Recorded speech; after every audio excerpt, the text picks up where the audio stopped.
అంశాలు తల్లిదే న్యూస్ బెంచ్కి స్వాగతం.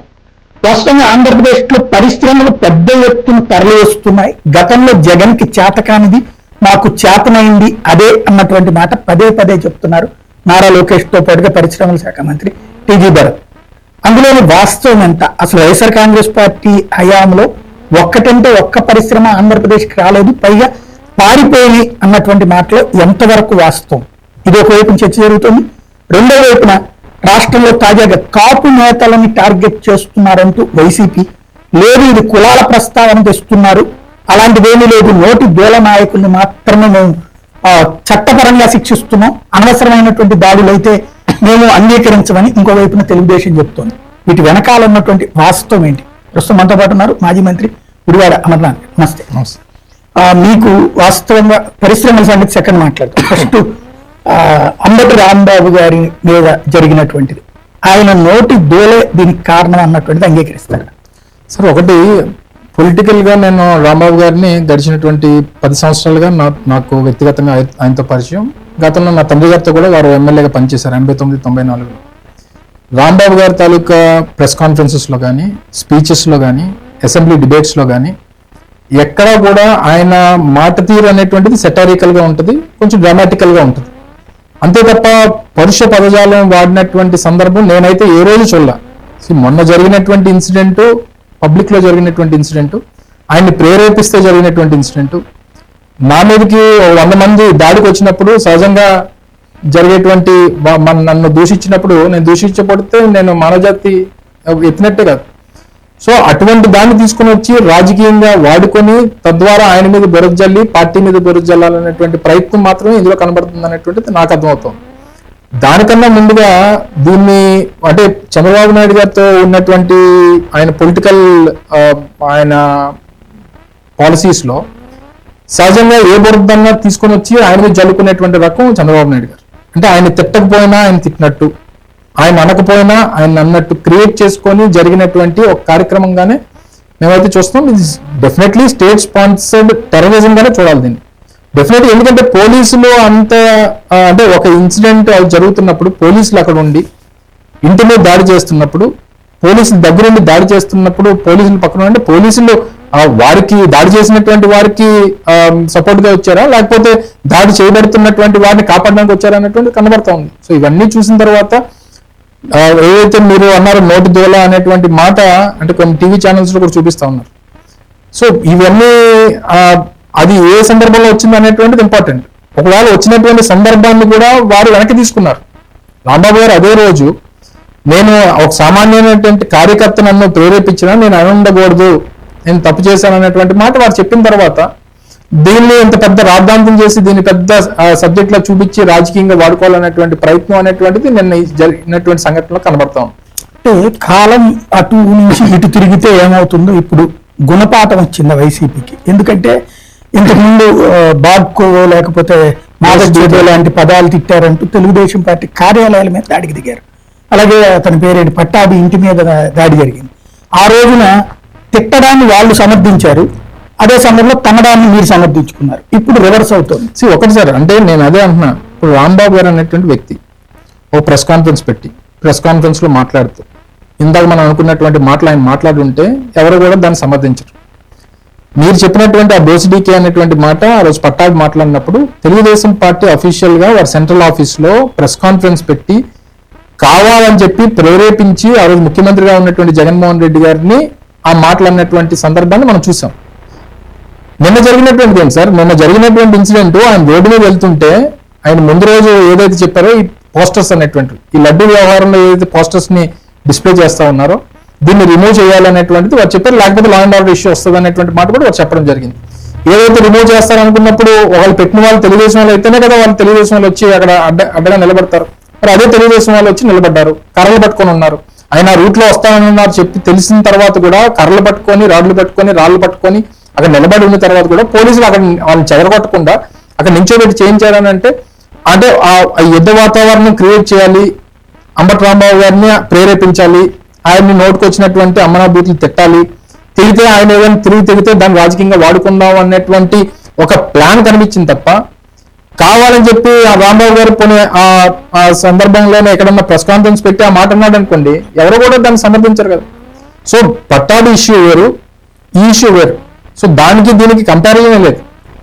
సో దీన్ని ఎట్టి పరిస్థితుల్లో మీతో మన ఇద్దరం ఇంటర్వ్యూ అవుతుంది, మీతో మాట్లాడేటువంటి క్రమంలో నేను ఏదైనా మాట్లాడాను అనుకోండి, ఇది కావాలని చెప్పో లేకపోతే నేను కావాలని చెప్పి మాట్లాడిచ్చిందో అవుతుంది తప్ప, ఎక్కడో నేను బయటకు వెళ్ళిన తర్వాత ఎవరో 10 మంది రాబులు తీసుకుని నా మీదకి వస్తే నేను ఆయన తిట్టాను అనుకోండి, దాన్ని ఆ ఇష్యూ కింద ఎలా చూస్తారు?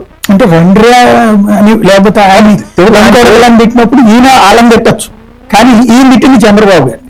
అదే అంటున్నాను సార్. అంటే అది జనరల్ గా మళ్ళీ ఇప్పుడు ఆ పదాలన్నీ మనం వాడలేం, కానీ జనరల్ గా మాట్లాడేటువంటి క్రమంలో అంటే బయటకు వచ్చి మనం ఒక లేడీ పట్టుకొని తిడుతుంది, ఆవిడ గ్రంథాలయ సంస్థ చేరుందంటే మరి నాకు ఐడియా లేదు, కానీ ఆవిడేమో నోటుకొచ్చినటువంటి మాటల్లో ఆయన తిరుగుతా ఉంటే మనిషి జన్మ ఎత్తిన తర్వాత తిరిగి రెస్పాండ్ అవ్వకపోతే, అంటే నిన్ను ఎవరు పంపించారో ఆయన పంపించారా నా గొడవలాగా అని చెప్పి ఆయన తిడుతున్నటువంటి క్రమమే తప్ప చంద్రబాబు నాయుడు గారిని అనాలన్నటువంటి సందర్భం అందులో కనబడట్ల. ఆ మాట దాని మీద ఎక్స్ప్లెనేషన్ కూడా ఇచ్చారు. నన్ను ఎవరైతే తిట్టారో ఆయన్ని ఉద్దేశించి మాట్లాడాను తప్ప చంద్రబాబు నాయుడు గారిని ఉద్దేశించి కాదు అనేటువంటిది చాలా క్లియర్ గా చెప్పారు. పోనీ అటువంటి హిస్టరీ ఏమన్నా అంబటి రాంబాబు గారికి గతంలో ఉందా? ఆయన దాదాపు నాకు తెలిసి 89 నుంచి రాజకీయాల్లో ఉన్నారు, దాదాపు 37 సంవత్సరాల నుంచి రాజకీయాల్లో ఉన్నారు. 37 సంవత్సరాల్లో అటువంటి భాష మాట్లాడినటువంటి సందర్భం రాంబాబు గారికి పలానా సందర్భాల్లో 10 సార్లు ఈ రకంగా మాట్లాడాడు కాబట్టి ఆయన తత్వం ఇది అనేటువంటిది చెప్పడానికి ఏదైనా ఉదాహరణలు ఉన్నాయా? లేవు కదా. అంటే అసెంబ్లీలో ఆ రోజున భువనేశ్వరి గారి గురించి అసెంబ్లీలో ఆ రోజు క్లియర్ గా ఆయన పక్క సీట్, అంటే ఆయన శాసనసభ్యులుగా ఇద్దరం కలిసి ఉన్నప్పుడు మేము ఇద్దరం పక్కన కూర్చునే వాళ్ళం. మంత్రులు అయిన తర్వాత కూడా ఇద్దరం సేమ్ సీట్స్ ని షేర్ చేసుకున్నాం. ఆ రోజు వారు మాట్లాడుతున్నప్పుడు కూడా నేను పక్కనే ఉన్నా, ఆయన పక్క సీట్లో ఉన్నది నేనే. సో చాలా క్లియర్ గా ఆయన ఒక సబ్జెక్ట్ మీద మాట్లాడుతున్నారు. ఇప్పుడు మంత్రిగా ఉన్నటువంటి బాలాంజనేయ స్వామి బాలవీరాంజనేయ ఆయన ఈయన ప్రేరేపిస్తున్నాడు.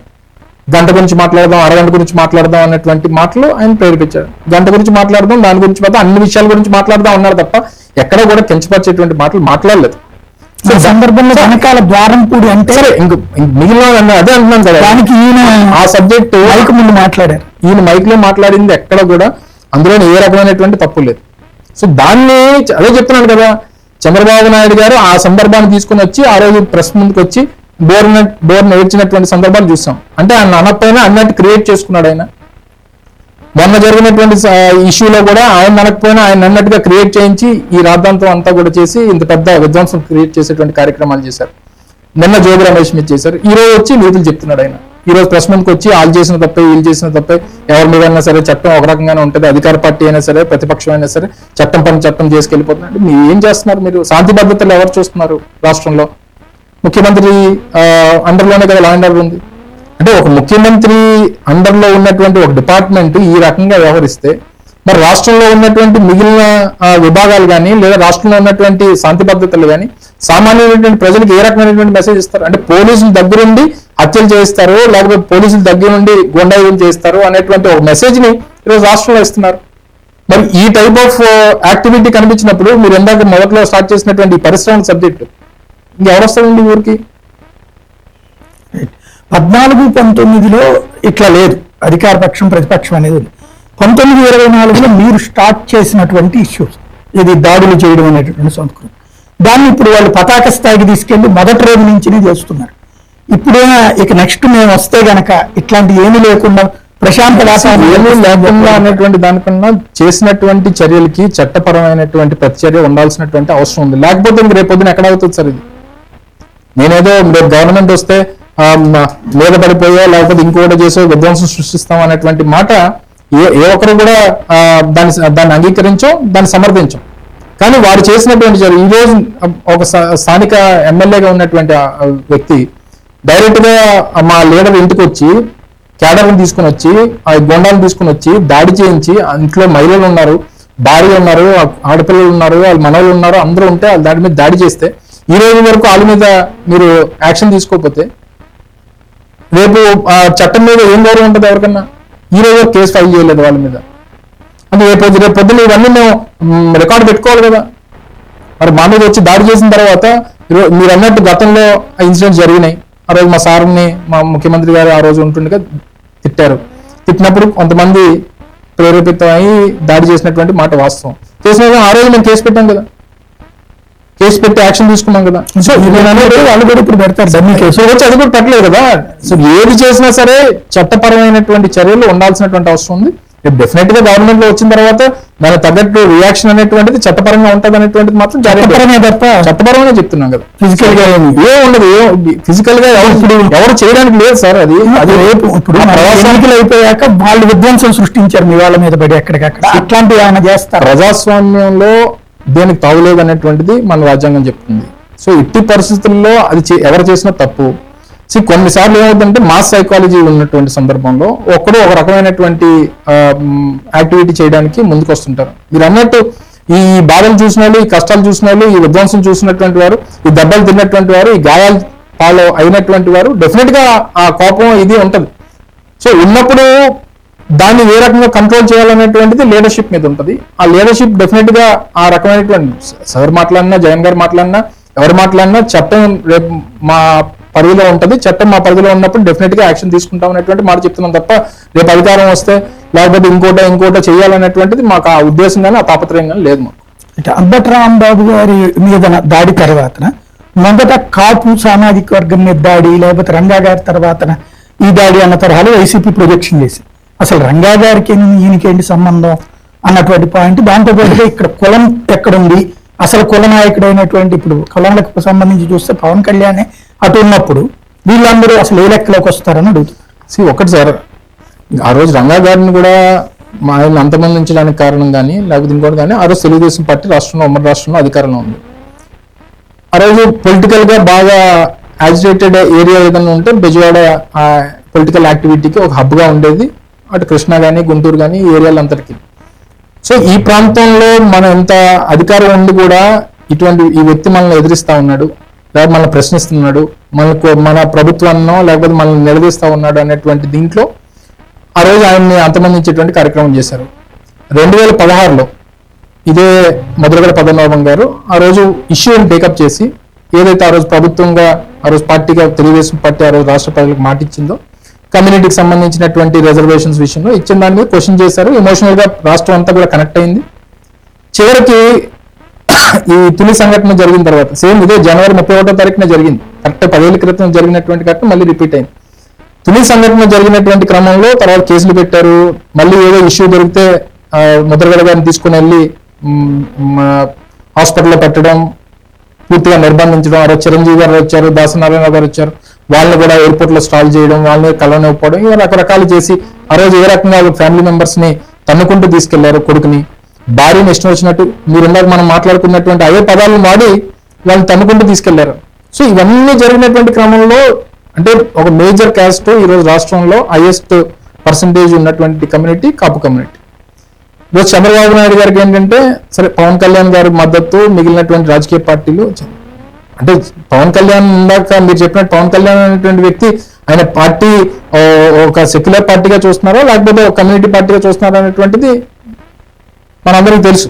సో ఏదేమైనప్పటికీ కమ్యూనిటీ పరంగా ఎవరైతే మాట్లాడుతూ ఉన్నారో వాళ్ళని టార్గెట్ చేసి వాళ్ళని ఇబ్బంది పెడితే మేజర్గా ఉన్నటువంటి కమ్యూనిటీ డౌన్ఫాల్ అయిపోతే మనకి రాజకీయంగా ఏ రకమైనటువంటి ఇబ్బంది ఉండదు అనేటువంటి ఒక ఆలోచన ఏదైనా చంద్రబాబు నాయుడు గారు తీసుకున్నటువంటి దాంట్లో భాగంగా ఉండొచ్చు.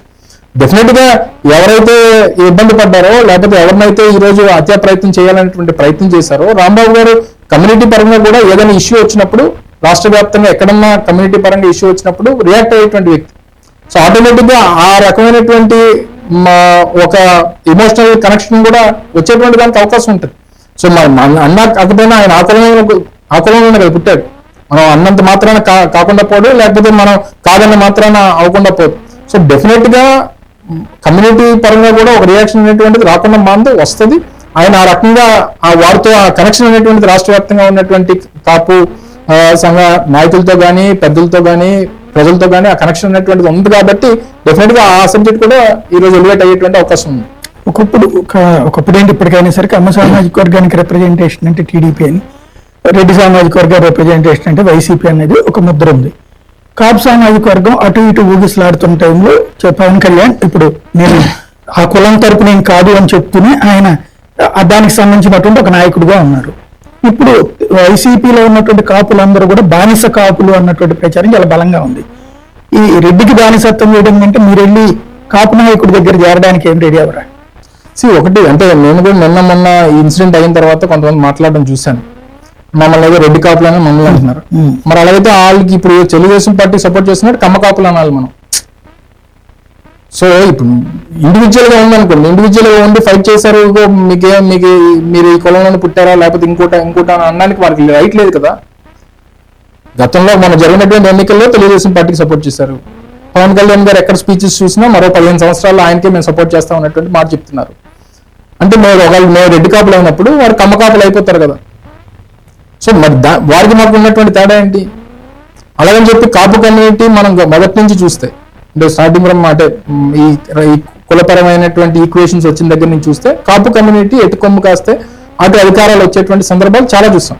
అది 89లో రంగా గారు చనిపోయిన తర్వాత కానీ, తర్వాత 2004లో కానీ రాజశేఖర రెడ్డి గారు ముఖ్యమంత్రి అయినప్పుడు కానీ, లేదా 2019లో ఆ రోజు కూడా అంటే ఆ రోజు పవన్ కళ్యాణ్ గారు ఉన్నప్పటికీ కమ్యూనిటీ పరంగా మేజర్ ఓట్ షేర్ అనేటువంటిది వైఎస్ఆర్ కాంగ్రెస్ పార్టీకి వచ్చిందని దాంట్లో వేరే సందేహం లేదు.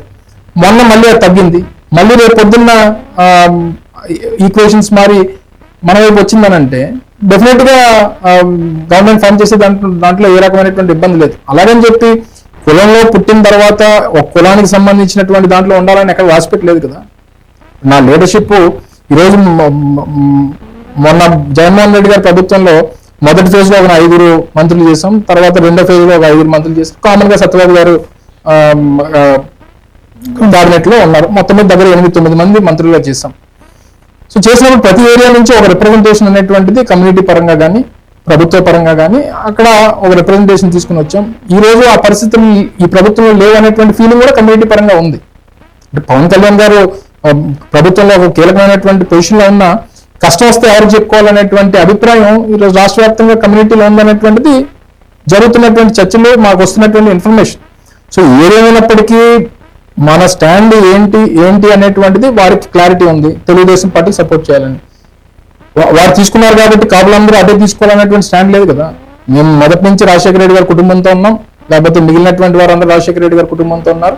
సహజంగా కాపు కమ్యూనిటీ అంతా కూడా రాజశేఖర రెడ్డి గారి కుటుంబంతో జగన్మోహన్ రెడ్డి గారితో ఉన్నటువంటి మాట వాస్తవం. ఇది కొనసాగుతూనే ఉంటది. ఎవరేదో మాట్లాడి మనం రెచ్చగొట్టినంత మాత్రాన ఇదేదో విభజన వస్తుంది అనుకుంటే వారు అమాయకత్వం. 15 సంవత్సరాల పాటు వాళ్ళు కలిసి ఉంటే ఇంకా మీ పరిస్థితి ఏంటి? మీరందరూ అన్న ఆల్టర్నేటివ్ చూసుకుంటారు. ఎందుకు సార్ ఆల్టర్నేటివ్? ప్రజలే చూపిస్తారు ఆల్టర్నేటివ్. ఎప్పుడు కూడా ఎంతమంది కలిసి ఉన్నామో ఏం చేసాము అనేటువంటి దానికన్నా మీకు అధికారం ఇచ్చినప్పుడు ప్రజలకు ఏం చేశారు అనేటువంటిదే చూస్తారు. ఈరోజు మనం ఎంత పబ్లిసిటీ చేసుకున్నా, ఎంత మేనేజ్మెంట్ చేసినా, లేకపోతే ఎంత మార్కెటింగ్ చేసుకున్నా చివరికి పేదవాడి కడుపు నిండితే తప్ప వాడికి ఆ ప్రభుత్వం మీద విశ్వాసం అనేటువంటిది రాదు. సహజంగా మొన్న జరిగినటువంటి ఎన్నికల్లో మీరు అన్నట్టు 3 రాజకీయ పార్టీలు కలవడం ఒక ఎత్తు, లేదా మేము ఇచ్చినటువంటి వెల్ఫేర్ స్కీమ్స్ కంటే బెటర్గా ఇస్తాం అన్నటువంటి పరిస్థితులు ప్రజలు నమ్ముండొచ్చు. ఇవన్నీ డిఫరెంట్ ఆస్పెక్ట్స్ లో మనం జరిగినటువంటి ఎన్నికలు జరిగినాయి. ఆ ఫలితాలు ఆ రకంగా వచ్చినాయి. సో గడిచిన 2 సంవత్సరాలు చూసాం ఏదో నామకే వాస్తే ఇంప్లిమెంట్ చేసాం అనేటువంటి మాట చెప్పుకొచ్చారు తప్ప ప్రజలు ఎక్కడ కూడా సంతోషంగా ఉన్నటువంటి పరిస్థితులు ఎక్కడ గ్రామీణ ప్రాంతాల్లో ఒకసారి వెళ్ళి చూస్తే మీరు ఒకసారి ఒక సోషల్ ఎక్స్పెరిమెంట్ గా మీరు కూడా వెళ్ళి 1-to-1 ఎవరితో ప్రజలతో మాట్లాడినా మీకు క్లారిటీ వస్తుంది. సో ఏదేమైనప్పటికీ పార్టీలు ఎంతమంది కలిసి ఉన్నామని మాత్రాన ప్రజలు మనకు ఓట్లు వేసేస్తారు అనుకుంటే వారి అమాయకత్వం. వారు 15 సంవత్సరాలు ఉండొచ్చు, లేకపోతే 100 సంవత్సరాలు ఉండమని మాకే అభ్యంతరం లేదు. సో మా తాలూకా స్టాండ్ మాకు పేదవాడి మీద, ఈ రాష్ట్ర అభివృద్ధి మీద, ఈ ప్రాంతాలకు సంబంధించినటువంటి ఈ ప్రాంత అభివృద్ధి మీద మాకున్నటువంటి పాలసీ, మాకున్నటువంటి విధానాలు జగన్మోహన్ రెడ్డి ప్రజలకు చెప్తాం. వాళ్ళు యాక్సెప్ట్ చేసి డెఫినెట్ గా మళ్ళీ తిరిగి అధికారంలోకి వస్తాం. ప్రభుత్వం మారాక మీరు మిమ్మల్ని అటు రమ్మని ఆఫర్ కానీ లేదా ఉంటే మీ సంగతి తెలుస్తాను బెదిరింపులు కానీ అటువంటిది ఏం లేదు. అంత ధైర్యం కూడా చేయరేమో నా ఉద్దేశం. మీ వరకు నా వరకు వైజాగ్లో పట్టుంది ఆబ్వియస్లీ. అంటే జనరల్ గా అంటే మనకి లీడర్ కి ఉన్నటువంటి అటాచ్మెంట్ కానివ్వండి, లేదా మన పార్టీలో మన తాలూకా స్టాండ్ కానివ్వండి, మన విధానం లేకపోతే మన స్టైల్ ఆఫ్ వర్కింగ్ చూసిన తర్వాత అంటే కొంతమంది ఊగిసలాట టైప్ ఉండేటువంటి గోడ మీద పిల్లి దాకా ఉన్నటువంటి వాళ్ళతో ఎవరితో టచ్ చేయాలి తప్ప సహజంగా మళ్ళీ అవుట్ రైడ్ గా ఉన్నటువంటి వారిని జనరల్ గా టచ్ చేయరు అనేటువంటిది నా అభిప్రాయం. ఇప్పుడు మీరు అన్నటువంటి అభివృద్ధి కాన్సెప్ట్ 2 ఏళ్లలో ఇప్పటికే దాదాపుగా 15-20 లక్షల కోట్ల రూపాయలు పెట్టుబడులు తెచ్చేశారు. ప్లస్ గూగుల్ డేటా సెంటర్ లాంటివి తీసుకొచ్చారు.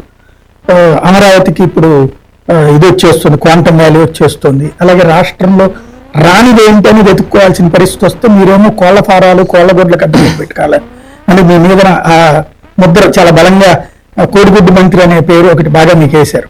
ఏమంటారు దానికి?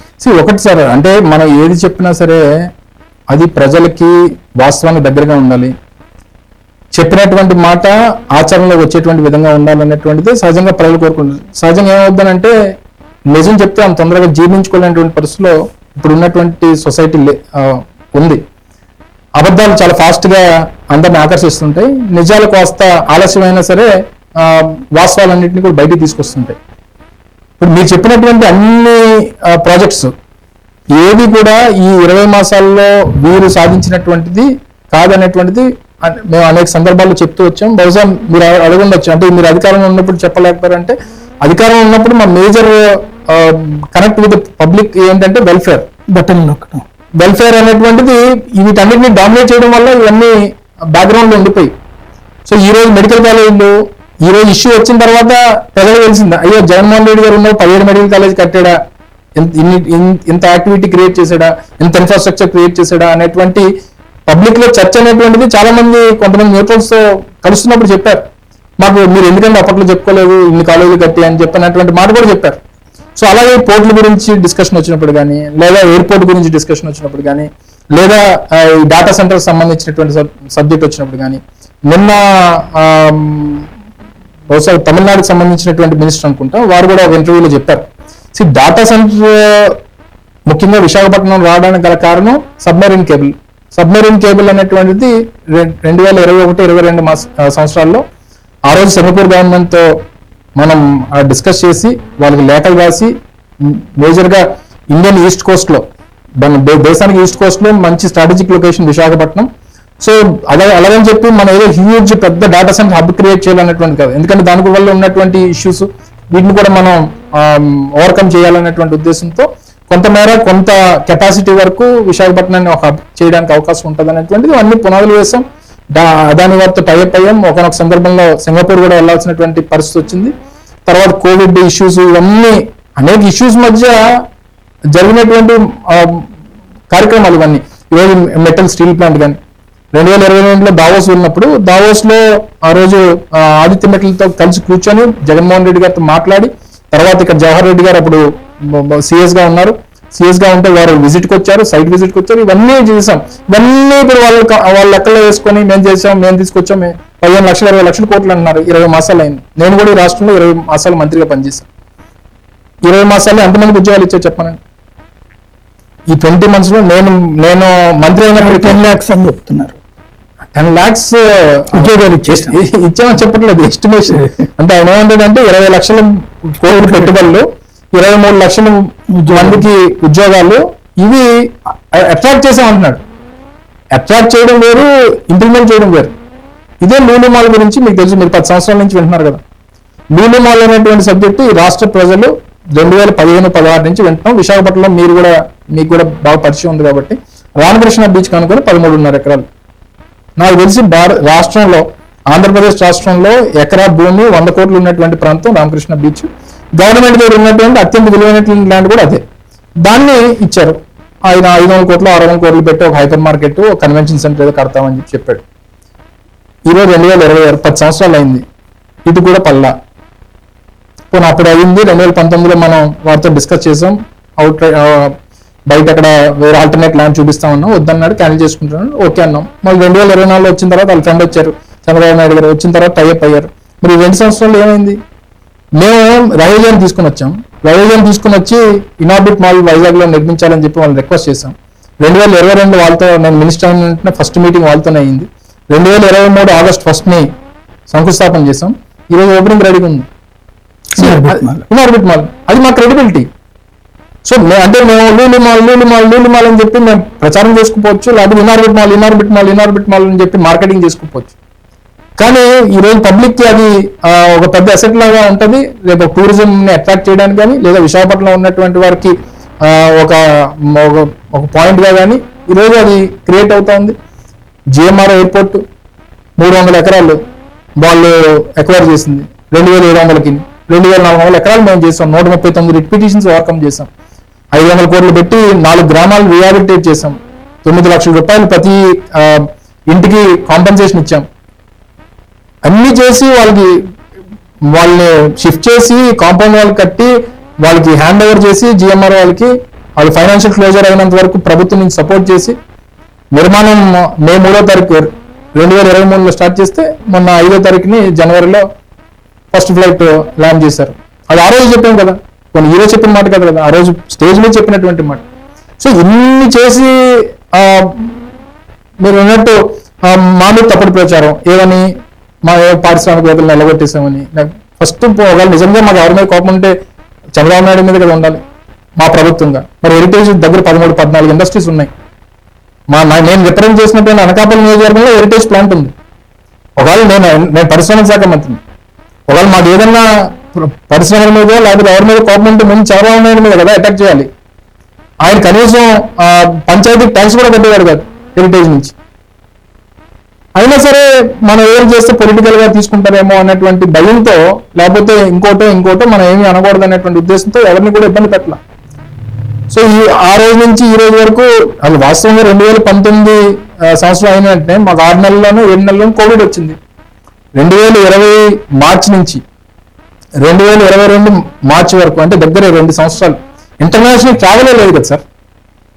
అంటే ఒక దేశం నుంచి ఇంకో దేశం రావడానికి కానీ, ఈ రాష్ట్రం నుంచి ఇంకో రాష్ట్రంకి వెళ్ళడానికి కానీ 3 ఫేజెస్ ఆఫ్ కోవిడ్ వచ్చినాయి. ఎవరు ట్రావెల్ చేయడానికి లేదు. Work from home culture start అయిపోయింది. కొత్త పరిశ్రమలు పెట్టాలా వద్దా అనేటువంటి పరిస్థితుల్లో పారిశ్రామిక రంగం అంతా కూడా ఉంది. సో ఇన్నిటి మధ్యలో ఈ రకమైనటువంటి ఇన్వెస్ట్మెంట్స్ తీసుకురావడం, వాళ్ళని ఒప్పించడం, చేయడం అనేటువంటిది చాలా కష్టసాధ్యమైనటువంటి కార్యక్రమాలు తీసుకొని వచ్చాం.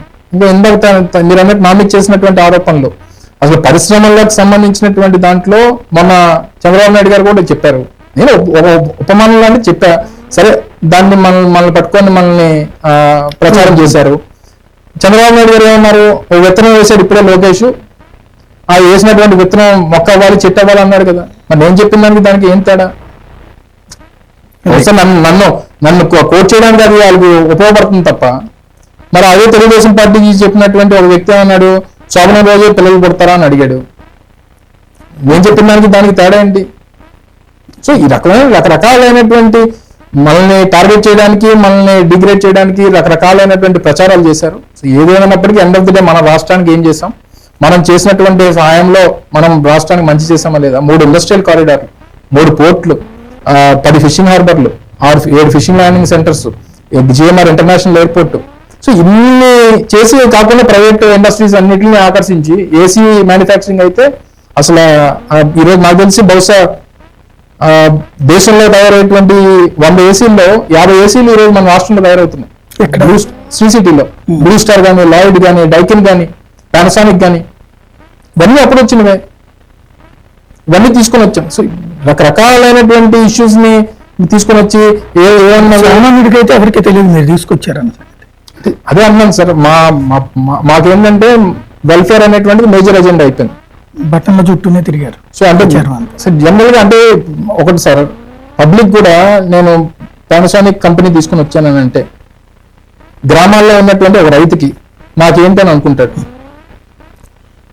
పేదవాడు ఇప్పుడు కూడా రాష్ట్రంలో ఉన్నటువంటి ప్రభుత్వం నాకేం చేసింది అనేటువంటిది ఎదురు చూస్తాడు తప్ప, నా కడుపు నింపడానికి, నా బాధ తీర్చడానికి, నాకు ఉన్నటువంటి వ్యవసాయ రంగంలో నాకు ఉన్నటువంటి కష్టాలు తీర్చడానికో, లేదా మహిళలకు ఉన్నటువంటి ఇబ్బందులు తీర్చడానికో, లేకపోతే పేదవాడికి ఉన్నటువంటి పిల్లల్ని చదివించడానికో ప్రభుత్వాలు ఏ రకమైనటువంటి చర్యలు తీసుకుంటున్నాయనేటువంటిది ఆలోచిస్తారు తప్ప, లాయిడ్ వచ్చిందా, లేదా ఎయిర్పోర్ట్ వచ్చిందా, లేకపోతే ఇంకోటి వచ్చిందా, ఇంకోటి ఓటర్ ఉంటారు కదా, మిడిల్ క్లాస్ ఉంటారు. సో ఈ తటస్థులు దానికి ఇది దాన్ని కన్విన్స్ చేసే దానికన్నా చెప్పుకోలేకపోయాం. సో ఈ రోజు ఏమవుతుందంటే మెడికల్ కాలేజీలు కానీ, ఇష్యూస్ కానీ ఒక రకంగా తెలుగుదేశం పార్టీకి కృతజ్ఞతలు చెప్పాలి. వారు చేసినటువంటి ఈ నిర్ణయాల వల్ల, ఇష్యూస్ వల్ల జగన్మోహన్ రెడ్డి గారు చేసినటువంటి మంచి అంతా ఈరోజు ప్రజల ముందు కనబడతా ఉందనేటువంటిది డెఫినెట్ గా నమ్ముతున్నాం. అప్పటి ఇండస్ట్రీస్ మంత్రిగా అంబానీ, అదానీ, మిట్టలు ఇట్లాంటి వాళ్ళందరూ ఆంధ్రాకు వచ్చారు. వాళ్ళు అసలు పెట్టుబడులు పెట్టారా, పారిపోవడానికి వచ్చారా? మీరు ఒకసారి అబ్జర్వ్ చేస్తే 2016, 17, 18 3 సంవత్సరాలు పార్ట్నర్షిప్ సమిట్స్ జరిగినాయి. మొన్న కూడా రీసెంట్ గా జరిగింది. మొన్న ఈ ప్రభుత్వం వచ్చిన తర్వాత, మన కూటమి ప్రభుత్వం వచ్చిన తర్వాత కూడా గత సంవత్సరం నవంబర్ 14-15 ప్రోగ్రామ్స్ జరిగినాయి. మీరు ఈ 4 ప్రోగ్రామ్స్ గతంలో 2014 నుంచి 19 మధ్యలో జరిగిన పార్ట్నర్షిప్ సమ్మిట్స్, మొన్న జరిగినటువంటి పార్ట్నర్షిప్ సమ్మిట్స్, మేము చేసింది ఒకే ఒక్క ఇన్వెస్ట్మెంట్ సమ్మిట్ 2023 మార్చి 3-4 తారీఖుల్లో 2 రోజులు విశాఖపట్నంలో పెట్టాం. నేను మంత్రిగా ఉన్నా, ముఖ్యమంత్రిగా జగన్మోహన్ రెడ్డి గారు, నేనే వ్యక్తిగతంగా పర్సనల్గా వెళ్ళి ముఖేష్ అంబానీ గారిని వారి ఇంట్లో కలిశాను, తర్వాత బిర్లా గారిని, తర్వాత టాటా చైర్మన్ గారిని, అలాగే హిందూజాస్ని, వీళ్ళందరినీ చాలా మంది పర్సనల్గా వెళ్ళి ఇన్వైట్ చేశాం.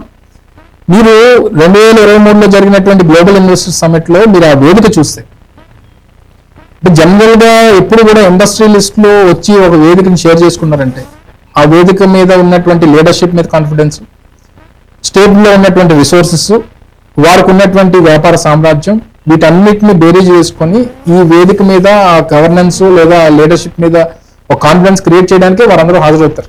సహజంగా ఏంటంటే మీకు ఎలా ఉంటుందంటే, ఒకవేళ అంబానీ వస్తే అదాని రారు, వాళ్ళు వస్తే వీళ్ళు రారు. ఆ రోజు ముఖేష్ అంబానీ గారు 3:30 గంటలు స్టార్టింగ్ ఓపెనింగ్ సెరమనీ ఏదైతే అయిందో, మార్నింగ్ ఆల్మోస్ట్ 11 నుంచి ఆల్మోస్ట్ 2 o'clock వరకు 3 గంటల పాటు జగన్మోహన్ రెడ్డి గారితో స్టేజ్ షేర్ చేసుకున్నారు.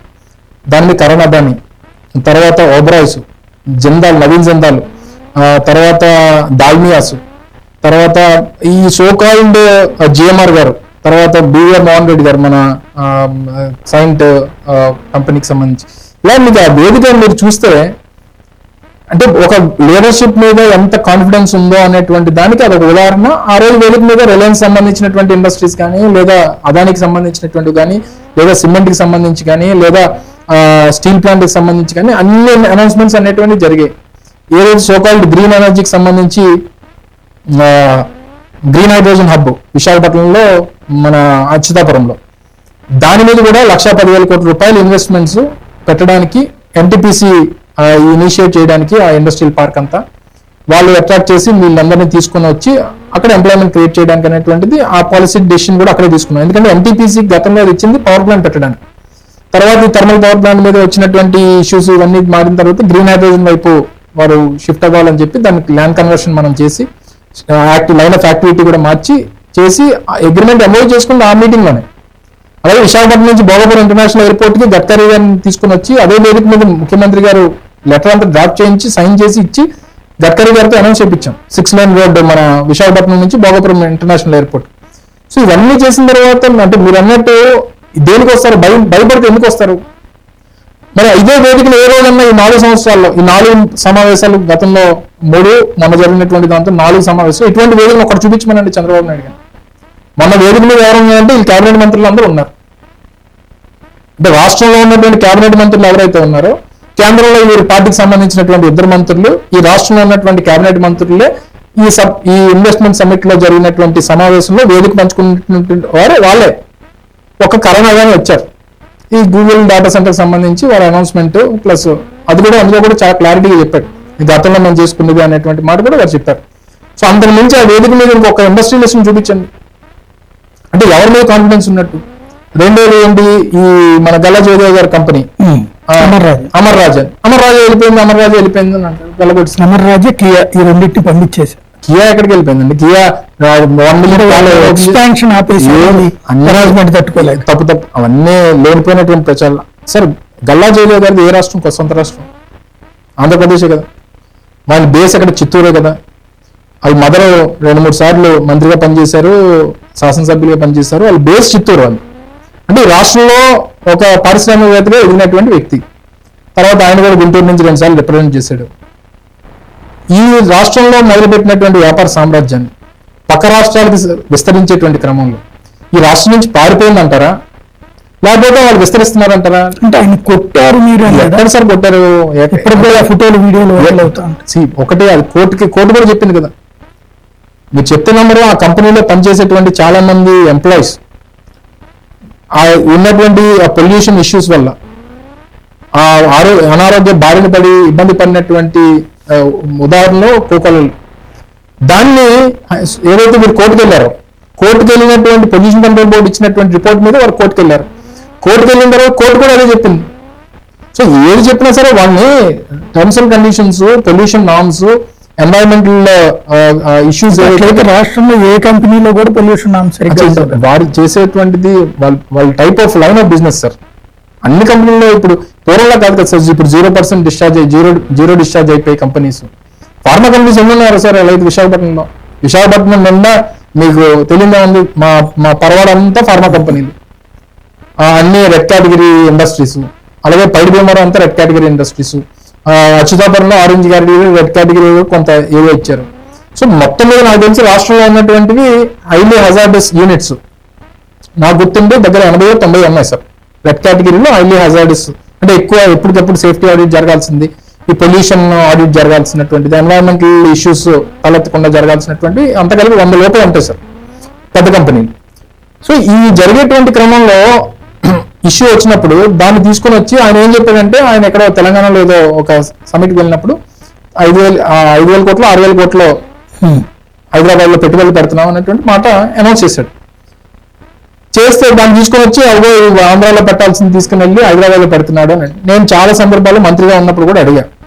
గల్లా జయదేవ్ గారిని వచ్చి చెప్పమనండి, ఇదిగో మేము ఇలా ఇబ్బంది పెట్టాము, మేము దానివల్ల ఇక్కడ పెట్టాల్సినటువంటి పెట్టుబడి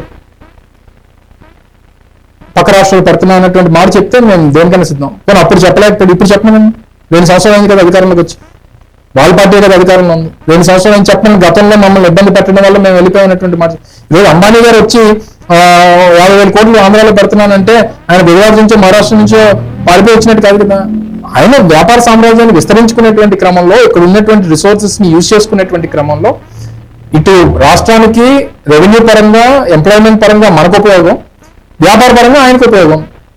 సో ఇక్కడ ఉన్నటువంటి వారి వ్యాపార సామ్రాజ్యం ఏదైతే గల్లా జయదేవ్ గారిది బహుశా ఇక్కడ ఎగ్జాస్ట్ అయ్యి ఉంటుంది, ఇంకా మిగిలినటువంటి రాష్ట్రాలు కూడా వెళ్ళాలనేటువంటి క్రమంలో వెళ్ళి ఉంటారు తప్ప ఆయన్ని పంపించాల్సినటువంటి ఉద్దేశం కానీ లేదా ఇబ్బంది పెట్టి తర్వాత ఒక యూనిట్ కూడా పెట్టారు వాళ్ళు, పర్మిషన్స్ ఇచ్చాం. ఆ తర్వాత చిన్న యూనిట్ ఏదో చిత్తూరులోనే పక్కన గూడూరు దగ్గర అక్కడ నాయుడుపేటలో అక్కడ పెట్టినట్టున్నారు, అక్కడ దానికి కూడా పర్మిషన్స్ యాజ్ పర్ ప్రొసీజర్ జరిగిపోయినాయి. రైట్. ఫైనల్గా ఒకటి చెప్పండి, ఈవేళ రాష్ట్ర వ్యాప్తంగా జరుగుతున్నటువంటి పారిశ్రామిక ప్రగతి మీతో పోల్చుకుంటే ఇప్పుడు భారీగా పెరుగుతున్నదా లేదా? అంటే మాటల్లో, మార్కెటింగ్లో, పబ్లిసిటీలో డెఫినెట్గా వారిని ఎవరు బీట్అవుట్ చేయలేం అని నా ఉద్దేశంలో. నేను అనేది ఏంటంటే గడిచిన 20 months అయింది కదా sir. 20 months is a very big period.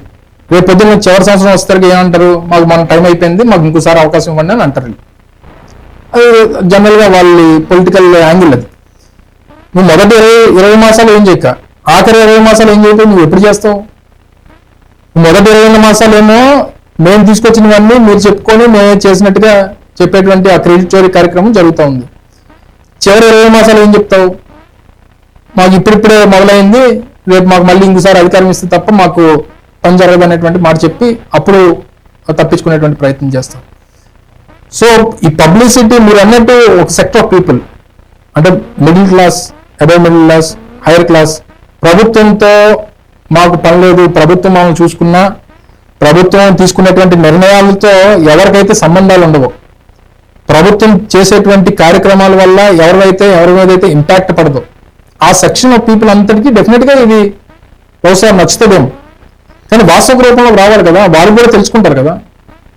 So వారు కూడా రేపు పొద్దున్న 5 సంవత్సరాలు అయిపోయిన తర్వాత ఏమీ లేదు అని అన్నప్పుడు డెఫినెట్గా ఏం చేస్తారు, ఎవరు అంతా మాటలే చెప్తున్నారా అనేటువంటి అభిప్రాయానికి వస్తారు కదా. సో ఈరోజు అంతా ఏం జరుగుతూ ఉందనంటే రాష్ట్ర ఖజానా అంతట్లో ఉన్నటువంటి మిగిలినటువంటి డబ్బు ఏదైతే ఉంటుందో, అంటే జీతాలకు పోగా లేకపోతే బ్యాంకులకు కట్టగా, మిగిలినటువంటి వారి అవసరాలు తీర్చుకోగా మిగిలినటువంటి డబ్బు అంతా కేవలం లోకేష్ గారి తాలూకు పబ్లిసిటీకి వాడుతున్నారు చంద్రబాబు నాయుడు. సో ఈ మార్కెటింగ్, ఈ పబ్లిసిటీ చేసుకొని వీళ్ళు రాజకీయాన్ని అంతా కూడా నడపాలనేటువంటి ప్రయత్నం, అడ్డొచ్చినటువంటి ప్రతి సందర్భంలో, ప్రశ్నిస్తున్నటువంటి ప్రతి సందర్భంలో ఈ రకంగా దాడులు చేయడం, ఇష్యూస్ ని డైవర్ట్ చేయడం, సబ్జెక్ట్ ని డివేట్ చేయడం, ఇది ఒక మోడస్ ఆపరెండిగా గడిచినటువంటి 20 మాసాలుగా జరుగుతూ ఉంది. సో డెఫినెట్ గా ప్రజలు అనేటువంటి వారు వాస్తవాన్ని గమనిస్తారు. వాస్తవాన్ని ఏదో స్వామి చెప్పినట్టు నిజం గడప దాటే లోపు అబద్ధం ప్రపంచాన్ని చుట్టొస్తుందని అంటారు. సో డెఫినెట్ గా ఇది ఇప్పుడున్నటువంటి వాస్తవ పరిస్థితుల్లో ప్రజలు రానటువంటి కాలం తెలుసుకుంటారు అనేటువంటిది నా అభిప్రాయం. మీరు అన్నట్టు ఇందాక 10 లక్షల మందికి ఉద్యోగాలు ఇచ్చాడని ఆయన చెప్తున్నారు పెద్ద మనిషి. 20 మాసాల్లో ఎంతమందికి ఇచ్చారు? వైట్ పేపర్ రిలీజ్ చేయమనండి.